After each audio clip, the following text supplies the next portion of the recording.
Kasunod ng magnitude 7.2 na lindol na tumama sa Bohol ngayong umaga, makakapanayam natin sa linya ng telepono si Department of Transportation and Communications Secretary Emilio Abaya. Sir, magandang umaga.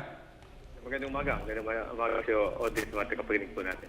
Yes sir, may mga napabalita na po ng mga naapektuhan ng mga kalsada sa may Central Visayas at maging mga tulay. Ano po ang plano ng DOTC dito? Actually, Audrey, yung tulay at kalsada sa Department of Public Works yan, si Secretary Atkinson ang mas mainam tawagan. Ang sinasaka po namin ay yung airport saka ports, no? Ang Cebu Airport ay bukas. Ang Tagbilaran, kanina umaga ay sarado, pero as of 10:30 ay bukas na po. So lahat ng airports po sa buong bansa, lalo po sa Visayas, ay bukas po ngayon.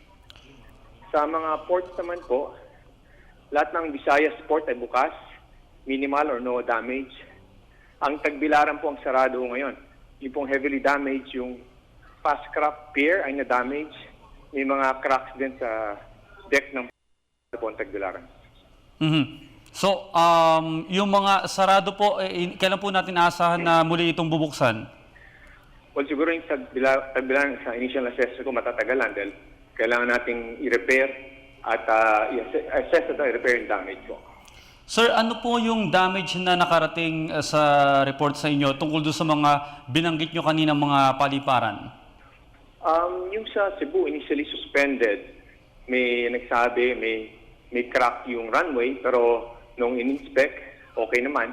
At hindi bubuksan yan kung may hazard to safety o hindi talaga dapat buksan. So yung just the fact na bukas siya, ibig sabihin okay siya.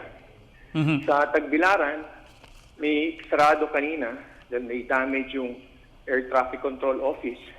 Medyo may nahulog lang mga ceiling panels. Pagkatapos linisin at ayusin, 10:30 nagbukas na po siya. Yes sir, nakipag-ugnayan na po ba sa inyo yung mga local officers o mga opisyal ng lokal na pamahalaan sa mga affected areas? Ang network po namin ay sa PPA, siya pong nag-charge sa mga pier. Ang CAAP naman po sa airports. Yung pong network of the lines of communications. So far, wala pa naman tumatawag po sa amin.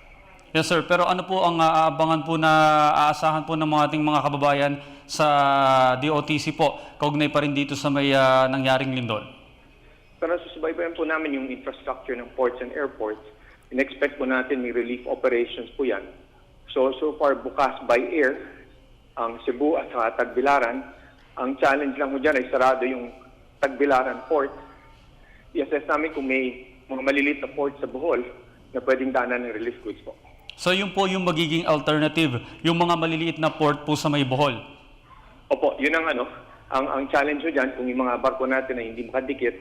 So may ship-to-shore operation po tayong gagawin dyan para maparating ang relief goods. So, Secretary, nagbigay na po ba kayo ng direktiba doon sa mga opisyales doon sa may port area na yon? Opo, kanina umaga si GM Santana una nag-report po sa siguro a few minutes after the earthquake. So patuloy niyang kinakausap ang port managers po natin. Ganun din po sa CAAP po. Okay, maraming salamat po sa lahat ng impormasyon na ibinahagi niyo sa amin, DOTC Secretary Joseph Emilio Abaya. Salamat, Audie. Salamat sa pagkakataon at anytime, tuwag niyo lang po. Okay, maraming salamat po, sir.